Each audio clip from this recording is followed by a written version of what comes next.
Hey everyone, I hope you are doing well and having a good time. Welcome back to yet another live session at AI Planet.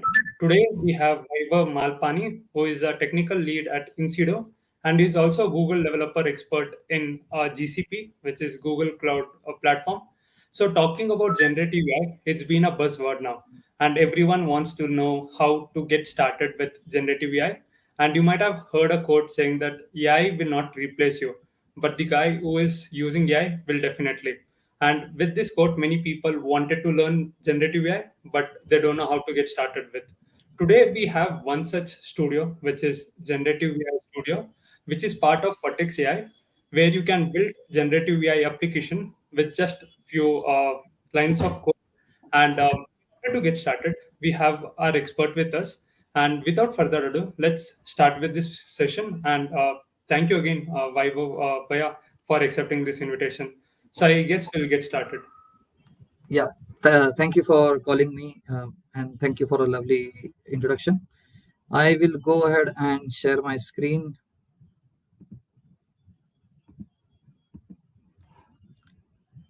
Uh, yeah, to entire screen.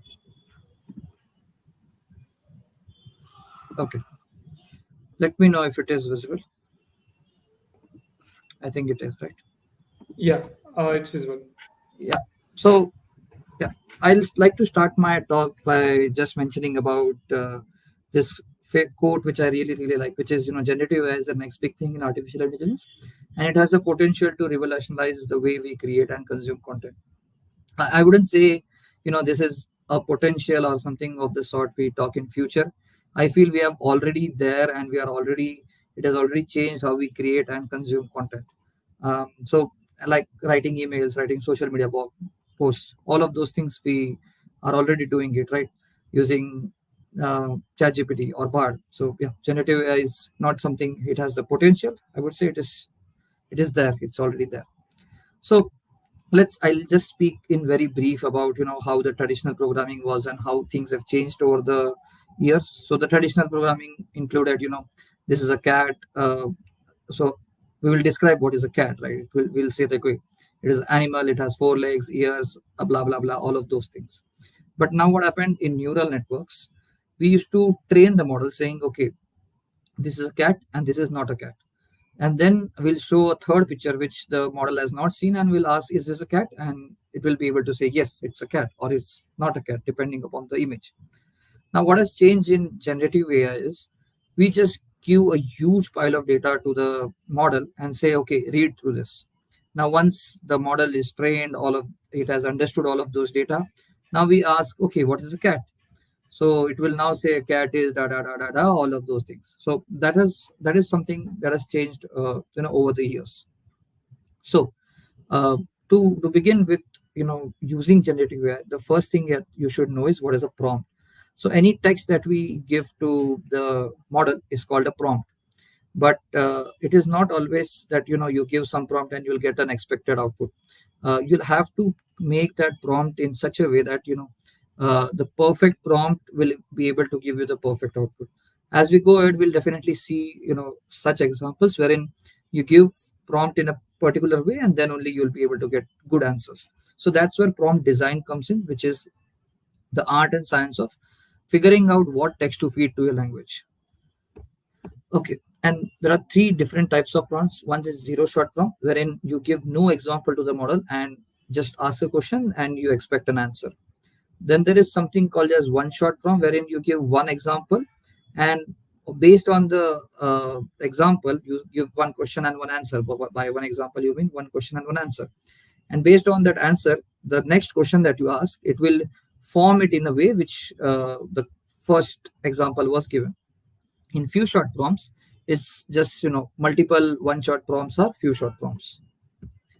And what is model garden, right? It is a repository of a lot of pre-trained machine learning models that are uh, kept on Vertex AI, which I'll definitely show, wherein you can just do one click deploy to a lot of models, and it is growing day by day, wherein you don't have to train the model or do any kind of things. You just use those models, and of course you have to pay for whatever the instance time you're using, the inference you're using, but the training cost is very low. In fact, zero. Training cost is zero. So the different types of model that are available are, image classification, object detection, NLP, and speech recognition. So let's go through, some of the use cases that we have. The first use case, is generating artworks, designs, animations. A lot of people are already doing that. There was one game which was created just using ChatGPT, Midjourney, and DAL-E.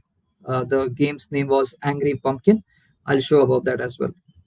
Then there are data visualizations, right? So let's say you have data of CSV file in which you say, okay, this is my data for weather for the last 10 years, and I want to now generate a graph for in which area in India was the rainfall the highest in the last 10 years, something of that sort.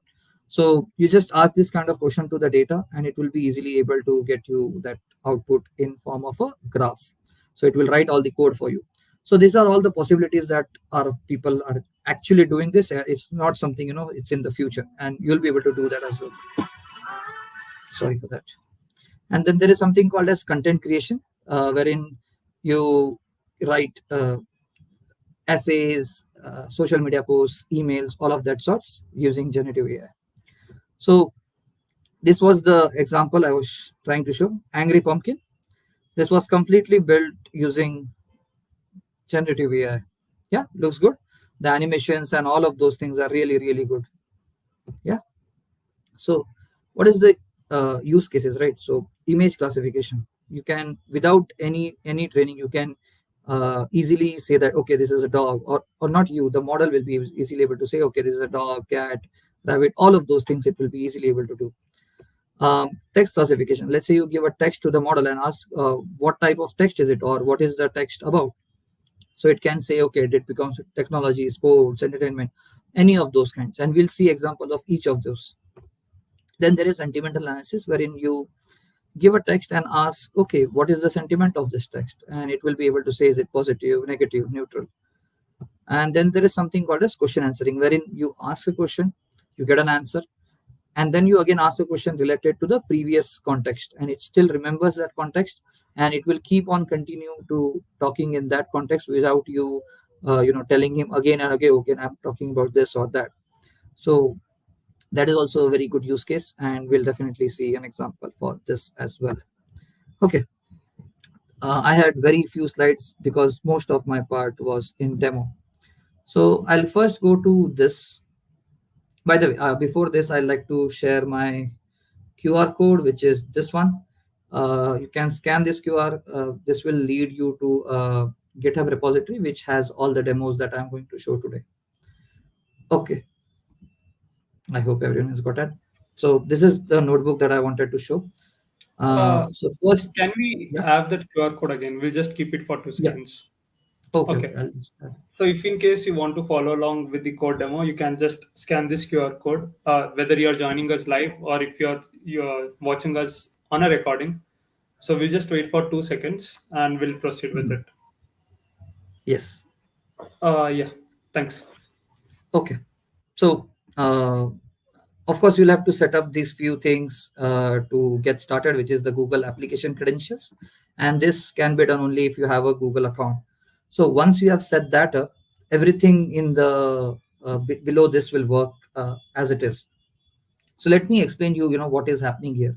So first is, we are doing a basic import and a from statement. So these are like import statements. And then there is one function that we are defining with, few of the parameters. And at the end of the day, we are giving a call to this function. That's all we are doing. And inside this, Vertex AI, all of those things you don't need to even worry about to get started with. You can literally use this function and just start calling this as we go ahead. So what happens here, right? So I'll show some example, and then we'll get to what's happening inside. So this is one of the example which is called as ad copy generation. So this is a scenario wherein, let's say, you are working in a company in a marketing domain, let's say, and you want iPhone 15 just launched, right? So what I did was I just took the first line from the iPhone 15 Wikipedia page, which says the iPhone 15 and iPhone 15 Plus are the smartphone designed, developed, and marketed by Apple Inc. That's the only text I'm giving. And then I'm saying, okay, generate for these many categories, generate uh, ads for me. So if you look at this right side, each of the categories create three one sentence ad copies using the product description provided. And here I provide the categories, here I provide the description. Now let's see what it has done. So for scarcity is telling, okay, iPhone 14 is so popular that it's already sold out in most stores. You know, these are the type of ad campaigns that you can run. Let's look at more. Appeal to ego. iPhone 15 is the phone that everyone wants. Maybe luxury. iPhone 15 is the ultimate luxury phone. This is very basic, but is the perfect phone for anyone who wants the best.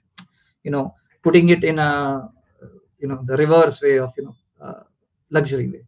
So social proof. Everyone who's anyone has an iPhone 15. So of course it does not work for all of them, but if you have three options, you can choose the one that you find good. So that is one of the use case. The second one is title generation. So now what happens in here is I have given a few short prompts. If you see, this was the article. It's a big article if you look at here, but this is the article. And then I have told the title of the article is this one. Then I give him one more article. I say that article title of the article is this. Again, I give him three. So I've given him three options, and then I've told, okay, article is this one. And then I say the title of the above article can be. So now it says, so response from the model is how we are teaching robots to learn from each other. And if you actually go ahead and read this article, you will definitely agree that this title fits perfectly well with that. So let's say you have a big summary that you have and you want to generate a title for that, you can definitely do that. Okay, now this is like a funny one that I wanted to show, which is a pirate talk. So this comes as in personification, wherein you ask the model to act as a pirate. So you say, the input is, hi friend, how are you? How would a pirate say this?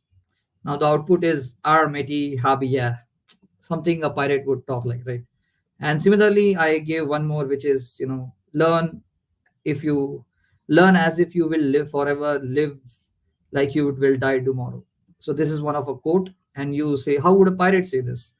So, I'm not going to read this, but you can have a look. This is definitely something a pirate would say. Then there is something called as chat agent summarization, wherein you have a long test, agent customer, all of those. There is a long conversation that has happened between agent and a customer. Now at the end of the day, what you say is, here summarize the following conversation from the agent's perspective. So you specifically say, give me the conversation from the agent's perspective. You can have a look at this chat and the summarization. It is exactly what the chat is all about. The customer called to Google Cloud account to use the free credit. I guided them to the process of creating the project, enabling the free trial, and use the free credit. So, uh, I mean, you have all of these on my GitHub. You can always have a look. But for now, I'll just say, okay, it actually does fit perfectly well for that. Now there is one more called as object classification, wherein what you do is you just say what is the category of the object, and you give him some categories. Now you give him the text. The text is recliner. The answer is, so after that, it is expected what will be the category of the object. So the recliner, it definitely is a chair, right? Then there is something called as British short hair, which is a cat. If you have a look at here, this is what a British short hair look like, but it's a cat, and it is able to say, yeah, it's a cat. And then I gave the third option as husky, which was a dog. So without doing any training, any of those things, I just gave him some text and I asked, what is the category of this? And it's easily able to answer that. Text analysis. Now here what I've done is I've taken, it's a long text. If you have a look here, if you it's a long text, right? So what I've done is I've taken the text from Harry Potter Wikipedia. I've pasted it here, and I've asked few questions from it.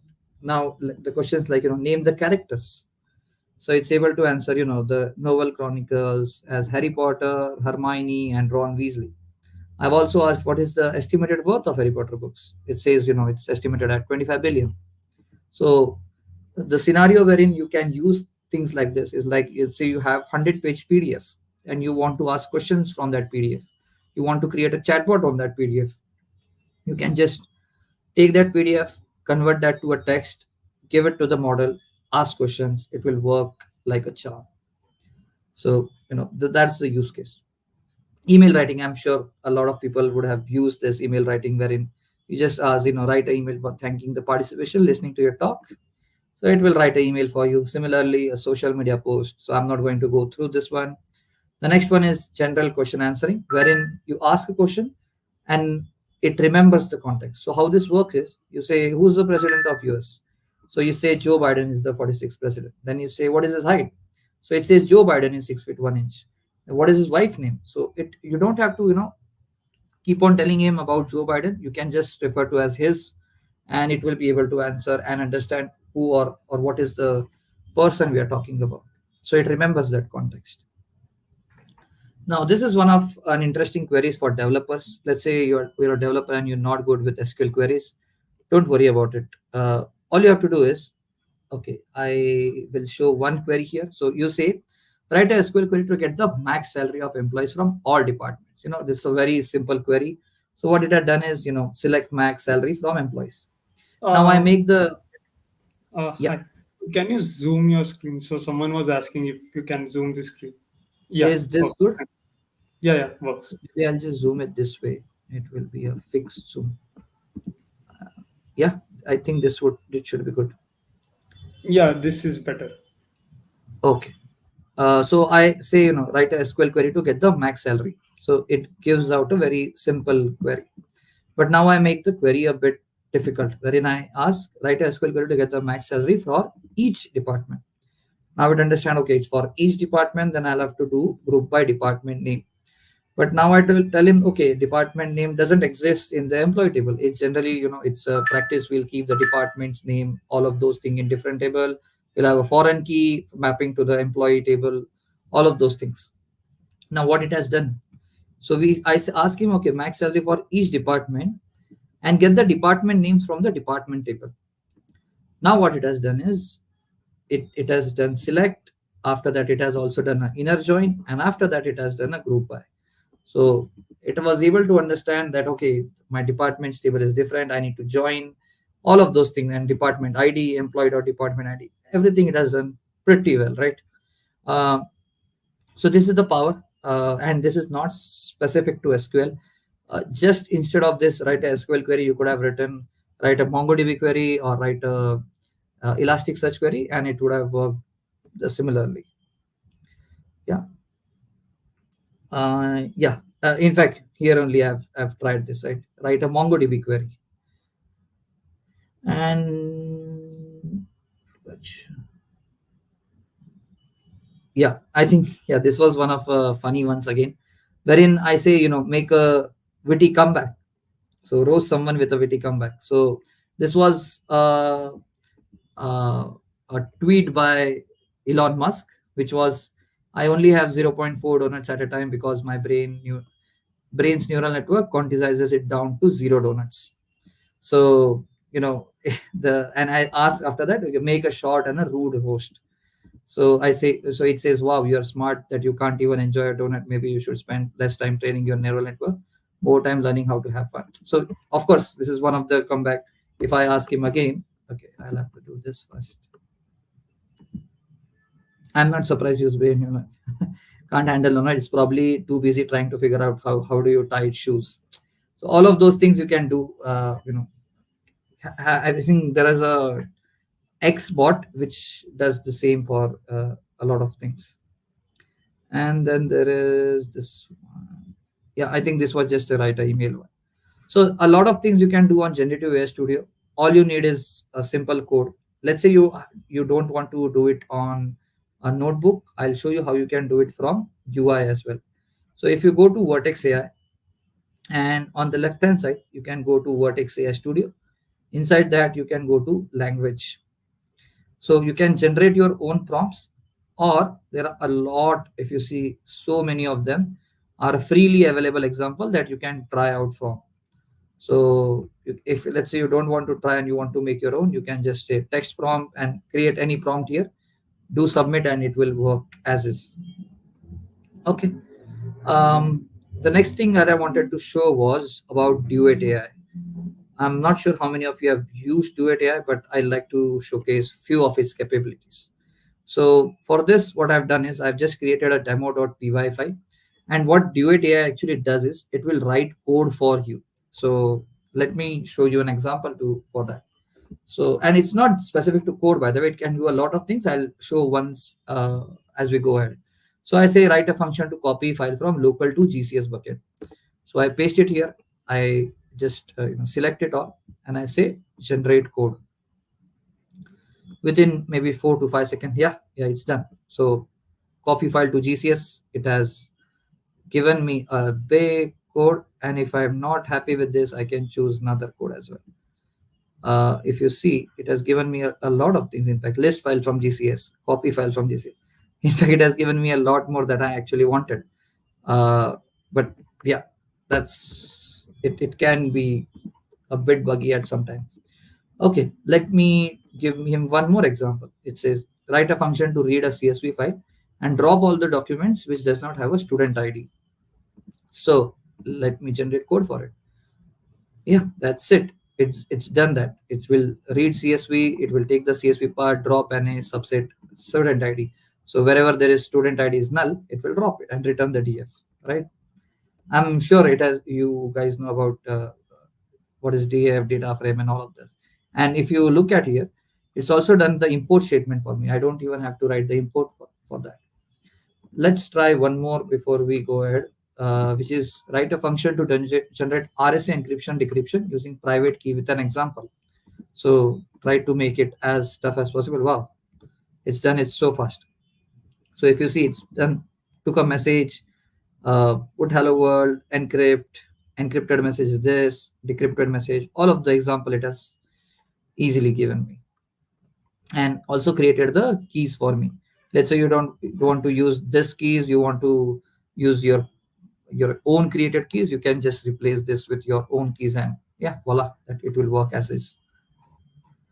Okay, let's try a few more tricky things. By the way, this is VS Code. And if you look here, this is something called as Duet AI. This will not be available as you have to actually install something called as Google Cloud Code, which is a plugin. Let me show that plugin as well. Yeah, extension in this case. Yeah, it is called as Google Cloud Code. Once you install that, then you will be able to see this Duet AI. Let's say you have set up all of those things and you have a very simple file called as calculator.py, right? It's a very simple file. It has add, subtract, multiply, divide, all of those things written. Now, the the boring thing is to write unit test cases. If you are in a big company who are very stringent about writing unit test cases, I am sure a lot of you will feel that pain. Now, what we do is I just open this file here. I open Duet AI here and I ask him a simple question: write test cases for this file in a single file, and I do enter. Let's see. Yeah, it has done that, writing the unit test cases for me. I can copy it from here. I can insert it in current file. I can open this in a file, and if you see, it's done test add because this function, and it's just given call to this function, add 1 plus 2 3, 5 minus 3 is 2, 2 2 into 3 is 6, and 10 into 2 is 5. 10 divided by 2 is 5. So it's able to do all of those things pretty easily. Sounds good. Yeah. We'll show, this is all about Duet AI that I wanted to show. Then there is one more thing that I had, which is recently launched Gemini. So it's, if you want to, have a look how to use Gemini, you can open Vertex AI, then you can go to Vertex AI Studio, and then you can go to multi-model. So multi-model is just the name. Below that, it uses a model called as Gemini Pro. Let's see some examples, and it has, I think, as of now only 8 examples written here, and I have created few tricky examples as well. Let's maybe look at least two or three to go ahead, right? So what I did is I came to multi-model, opened one of the example, and let's see the example. So it says extract the item and prices from the fish market photo and output them in a JSON. And this is the image, right? Looks pretty tough. Let's see how it does. So you just do submit. Of course, it's in one of their examples, so it's going to work, but we'll try to trick them a bit. Let's see.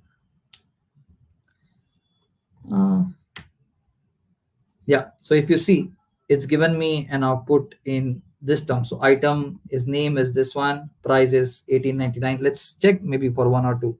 Fresh black cod. Yeah, fresh black cod 18.99. Fresh whatever this is 14.99. Now the only thing I feel is it's not taken into consideration this dollar. Let's ask him item and prices with the um, what do we call currency, with their currency. Let's see if it gives us that answer. I hope it should. Yeah, it's understood the currency we are talking about is USD, and it's given me that output. Sounds pretty good, right? Let's try to trick him a bit more. There are a few prompts that I had created. By the way, you can always create your prompts and save it for that. So this is one of the things that I was trying out. Come on, man. Yeah. So I just took a photo of Goku. I'm sure everyone knows who's Goku. If someone doesn't, Goku is a anime character. Anime is you know series that comes in Japan. So what I've asked is speak like this person in the image and say hello, how are you? Speak this in his, speak in his native language. So I'm just giving as vague as possible things, right? So now it has to understand, okay, I have to say hello, how are you in Japanese language. Yeah, if you see, it's actually got me that. And I actually tried this as well. Uh, Japanese to English. And I put this here. It says, hey, how are you? So it does pretty well there. So it's able to understand what is this character. His native language is Japanese, and get the output in that. So this is as complex that I could think of just before this demo. If you have anything on your mind that you feel can be even more complex and you want to try out, please let me know. I'll be more than happy. Let's see this one last example before we take the questions, which is this. So it is one of the seven wonders of the world, and you say describe the above image, its details and its importance. So let's see what it does.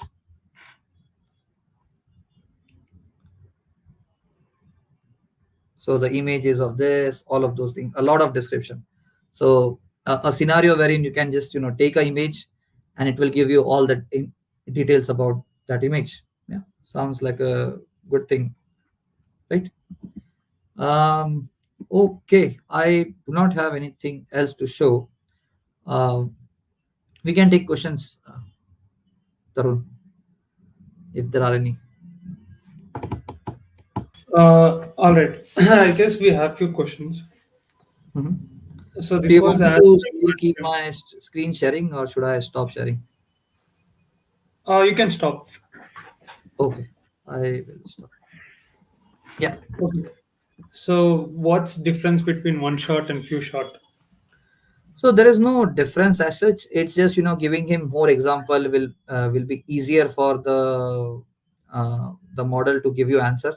Let's say there are two or three different types of things that you want to get the answers, or two or different types of things that you want to get answers for, and you cannot do that in one shot. So you'll give him few more examples, which will be easier for the model to get you the expected output. Okay. So we have this question which was repeated multiple times. Can we try demo for free? And As of to now, that particular question, we also add this: Google is giving access for free, like for few that's it. months for devs to try, right? So, not using Vertex AI, you cannot do that using Vertex AI. I mean, it's free as of now. I think from February, if I'm not wrong, don't quote me on this, but I think from February it is going to be cost. But the problem is you need to have a GCP account for that. So once you have that GCP account, it will be very easy for you to use it. But without that, it won't be possible. So for to have the GCP account, you'll need a credit card. That's one of the problem. But let's say you get that figured out, it will be almost for free. It's not completely free, but less than maybe 100 rupees or so, Okay. So we have depending on upon what actually you are doing. If you are doing something heavy, it will be costly. But whatever I showed right now can be easily done in less than 100 rupees. okay. So this is regarding the demos and to the same line. So basically, we just need to import the task names to build use cases. I did not understand. Build Okay. So use this cases, or question was does it mean test cases? okay. This question was asked around when you were explaining this particular thing, object detection. So we just Okay. import the names and then initialize it. That's all, or is Yeah. there anything else that we need to do? No, like in case of Gemini, maybe I'll just show an example. Like in fact, I do, right. I showed the photo of Goku and I said, who's the person. If I would have asked who's the person, it would have told me Goku. If I would have put a husky dog, it will tell me without any training that it's a husky dog. So we don't even need to do that import or task name, any of those things. Since Gemini, the example that I had was before Gemini, but since Gemini, you don't need any of those things. Okay. So for mainly for all the demos, what we are supposed to do is we need to import the task name and then we Mhm. need to just set up few parameters and just call that particular task name. Like for object detection, whatever we need to define those Mhm. hyperparameters and then Yes. just model predict. That's it. Yeah. Not even hyperparameters. I will just call it, basic function parameters. They are. Okay. Yeah. So it's like just 10 lines of code, less than 10 lines of code. Hardly. Yeah. Yeah. Yes. Okay. So I guess all this will be available on the documentation and your QR code. Yeah, in my QR code, you don't see a lot of documentation. That is something you can just try out. But if you go to the official documentation, it's a really good documentation. It will have all those details. Okay, so we have this question. Can you provide the link to get Google Threads JSON file? Of course, I cannot give you my JSON link, but I can share it in here, right? Let me open that. So all you have to do is maybe I'll just explain it once, which is once you have your GCP account, you have to go create a service account. In the service account, there is three dots. You just click on it and you say download JSON, and that's the JSON file that you'll have to use. And you have to give that service account correct permissions to access Generative AI Studio and all of those things. Okay, Let me just create. Let me just give me 1 minute. I'll just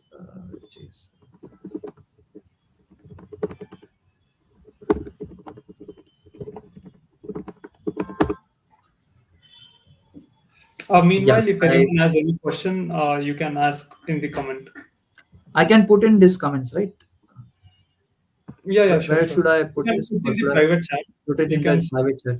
Okay. yeah, I'll copy paste it. o- Okay. I have put that here. But the first thing that you need is a GCP account. That's the only thing.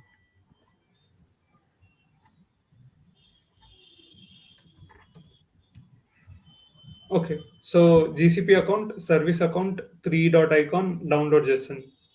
Yes, Okay, that's the so only here thing. is the link. All right, and we have one last question, and it's related to can we use these demos on production? Is it scalable and cost effective?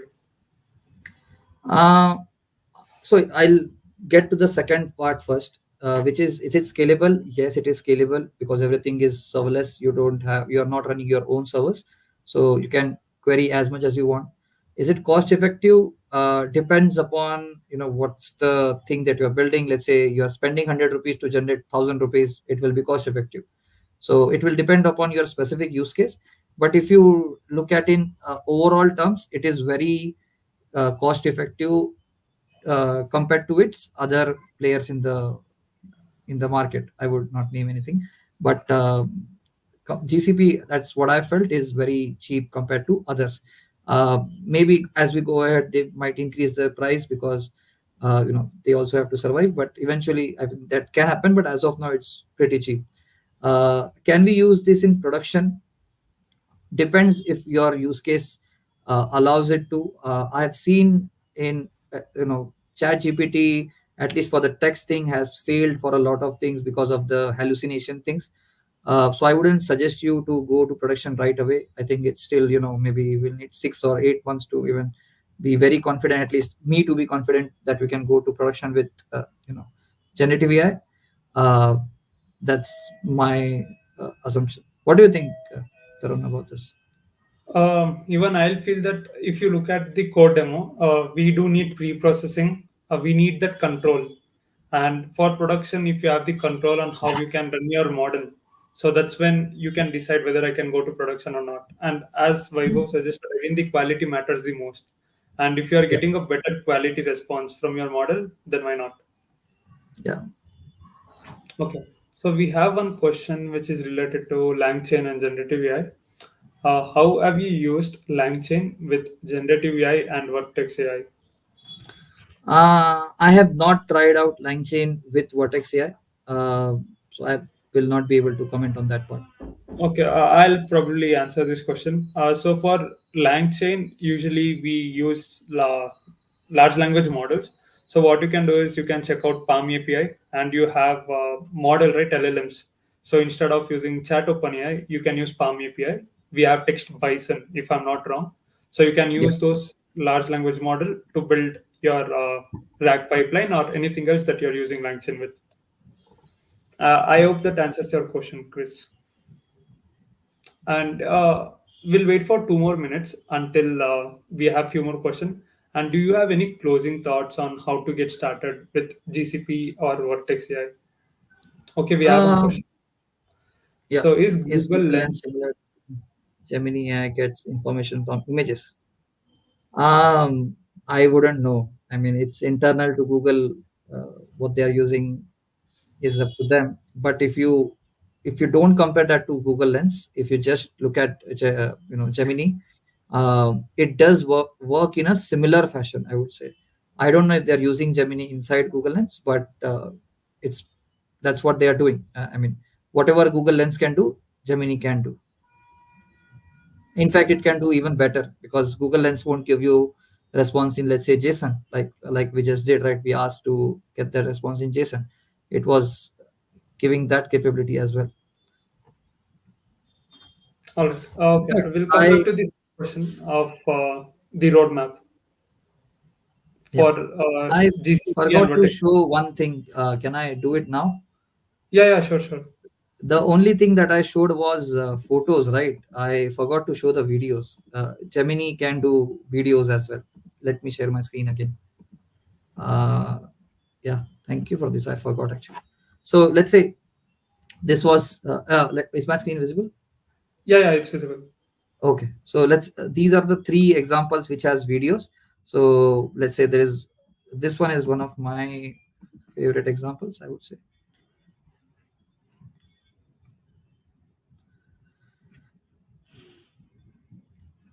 Yeah. So if you see, it provided tourism ad for this video, and if you look at this video, uh, so it's a man is surfing in a ocean, right?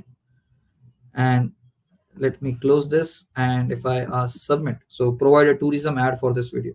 Now let's see what it responses. And a scenario you could be, you have, let's say, a cafe, and you want to generate an ad for similar things, or let's say you have a hotel. So all of those things you can do. It's taking see, are you looking for an amazing surfing experience? Look no further. All of those things. It's understood what the video is, and got me a proper response for it. And this video could have been anything. This was one example. Let's see, there are, maybe I'll just show one more, which is describe video content.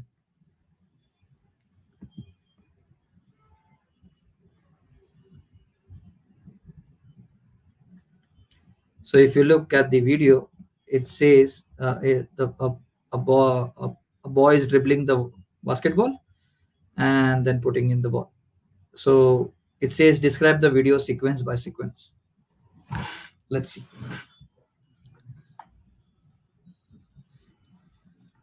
And this, by the way, I did not get a chance to create my own video and then try out few things, but I'll definitely try that out as well.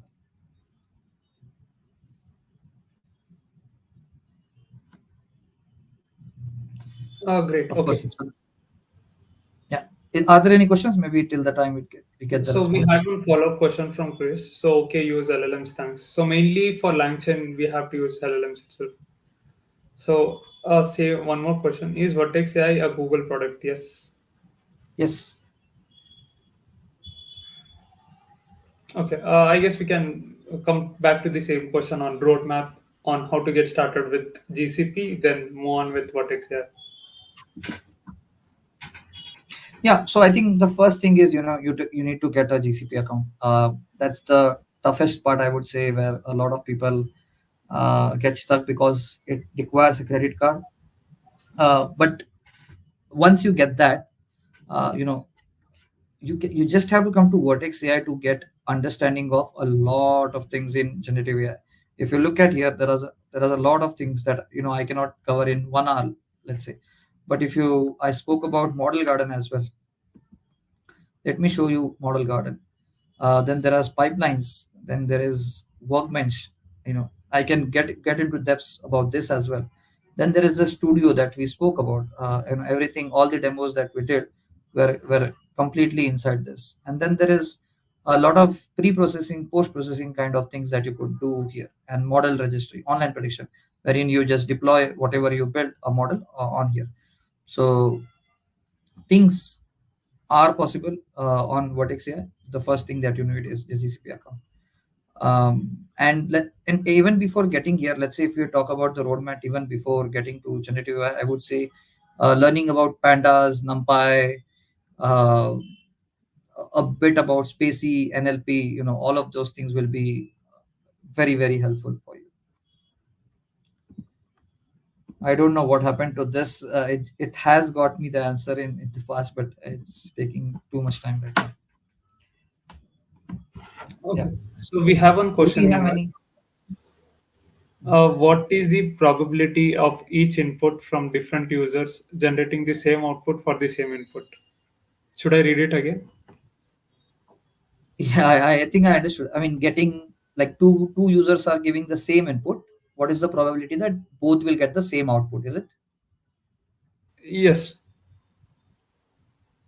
So it will depend upon what is the temperature. Let me show you that here, or in fact here as well. So there is a concept called as temperature. You can read through this, but the lower the temperature, the less will be the uh, tryout kind of things. The temperature is how vague you want the model to go. So here, if it is 0.4, the probability will be that it it's not very exactly, but approx 40% of the people will get the same kind of output. But if you keep this temperature very low, let's say 0 or let's say 0.1, the probability of you getting the same answer versus me getting would be quite high.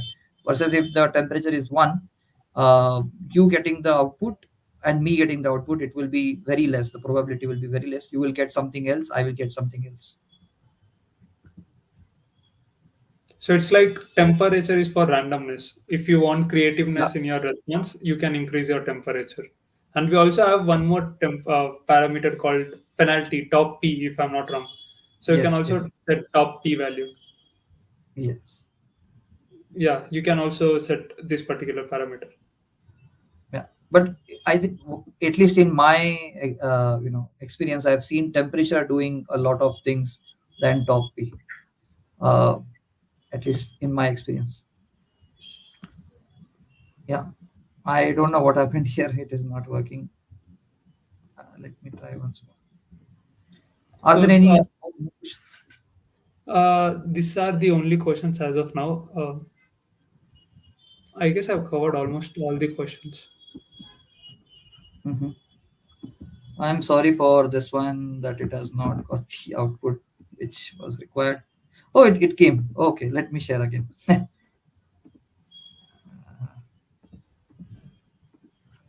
Yeah. Is it visible, my screen? Yeah, it's visible. So if you see, it has understood the video and it's just told, a young man is playing basket on an outdoor court. He dribbles the ball between his legs, then behind his back. He takes a few steps forward and shoots the ball. The ball goes into the basket. The young man smiles and walks away. So if you look at the video, it actually does the same. It's an outside court. He dribbles. He puts the ball. The ball goes in the basket. He smiles and he walks away. Yeah. Yeah, okay. We have So one question related to Duet AI. I guess that was already covered in 22nd minute. If in case you watch this video again, you can check out 22 to 23 in order to find how to, yeah, initialize or how to install Duet AI. It is an extension. So can you tell it again? yeah, I will repeat. No problem. So you just have to install extension on VS Code. By the way, it's not specific to VS Code. You can have it on PyCharm. I have tried it on the any JetBrains. In fact, any JetBrains, you can just install Google Cloud Code. Once you install that, you will get that Duet AI thing on your uh, ID. Okay. VS Code to be precise. And Okay. of course, you once you install that, you also need to log in into VS Code with your GCP credentials. So it's very simple. Once you install the Google Cloud Code extension, it himself will tell you, okay, login. Now you once you click on login, you just have to say sign in with Google. All of those things it will do it for you. Not a problem. Okay. I guess that's it. We have covered almost all the questions, and I don't think I've left out any question. And Mhm. thanks again. Thank you, Vaibhav, for accepting the invitation and talking about generative AI. It was fun, and I hope everyone will try out the demos. But before trying out demos, do get your GCP account. Yeah. Thank you, Taran, for having me. I really enjoyed being here. Uh, looking forward for more sessions. Thank you. Yeah. Thanks again. Thank you, everyone. Good luck. Thank you. Bye.